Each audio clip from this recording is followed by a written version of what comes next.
Let's have a conversation about the various myths that you might hear. And by the way, if you ever pick up a book about teenagers and you see these myths being shared, hold on to your wallet, run really fast, and don't buy that book, because these myths aren't legit.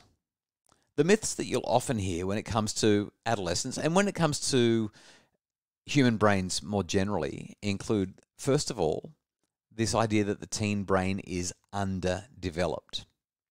Now, I'll explain why that's a myth shortly, but this is a pervasive myth. I would imagine, I haven't seen stats on this, but I would imagine that the vast majority of adults would agree with this statement that the teen brain is underdeveloped.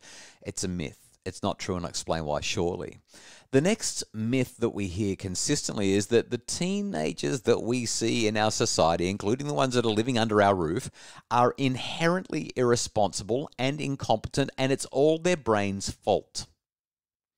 Again, it's a myth, and I'll explain why as we go throughout this webinar. The third thing that we hear all the time is that we only use 10% of our brains, and some people wonder if their teens use even that much. It's a myth. I'll explain why shortly. And the fourth myth that comes up all the time is that people are either left-brained or right-brained, and it's during the adolescent years that this left-right brain situation system thing kicks off. Once again, it's a myth. Let's explore why by busting these myths. First off, the teen brain is underdeveloped. Well, turns out that the teen brain is actually overdeveloped rather than underdeveloped. A more appropriate way to describe what's going on with an adolescent brain is to say that the teen brain is not neurologically mature. That is, it's still going through a developmental process. But the teen brain actually has more going on in it, too much going on in it. It's overdeveloped and it needs to do a little bit of cutting back. The teen brain will go through a pruning process, which I'm going to explain and walk through shortly, that will help it to function more efficiently and therefore more usefully as our teenagers get older. But please don't say that your teenagers' brains are underdeveloped, because they're not. It would be appropriate to say it must be hard to function when your prefrontal cortex is doing what it's doing. You could say that to your teenager. It probably won't go down very well, but you could say that. But we need to talk about that a lot more as we go through this webinar, because the teen brain is extraordinarily overdeveloped and needs to calm down a little bit. The next thing that we need to know is that teens are not inherently irresponsible, and they are not inherently incompetent, and what's going on in their brain is not the cause of all of the challenges, troubles, and difficulties that we read about in the media, or that we read about in so many parenting books that are getting this stuff wrong. How do we know that? Well, the vast majority of adolescents get through the teenage years without doing anything that's particularly dangerous or upsetting, that's terribly unsafe or unhealthy. It's true that a lot of them will do things that we would probably prefer that they didn't, but not all of them do. If this was a universal teenage brain issue, if it was all about the brain, then we would see everyone going through it. In fact, when we look at cultures outside of our Western culture, we see these things happening even less.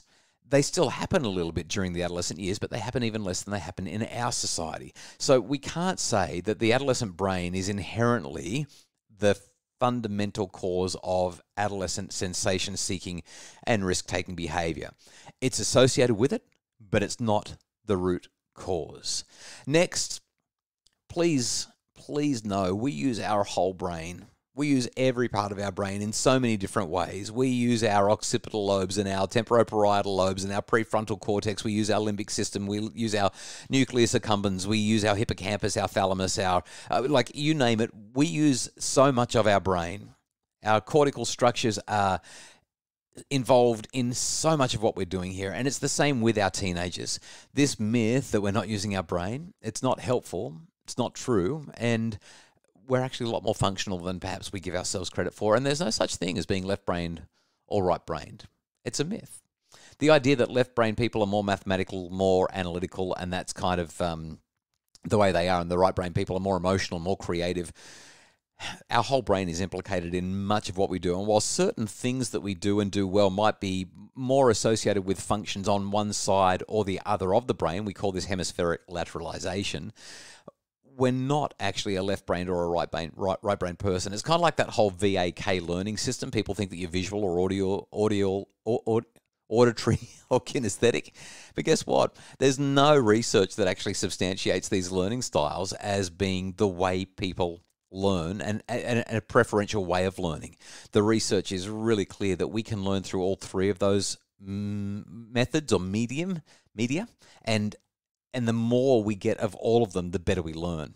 Okay, so our brains are a lot more complex than these reductionist myths make out, and we don't do ourselves or our adolescents any favors when we buy into these myths.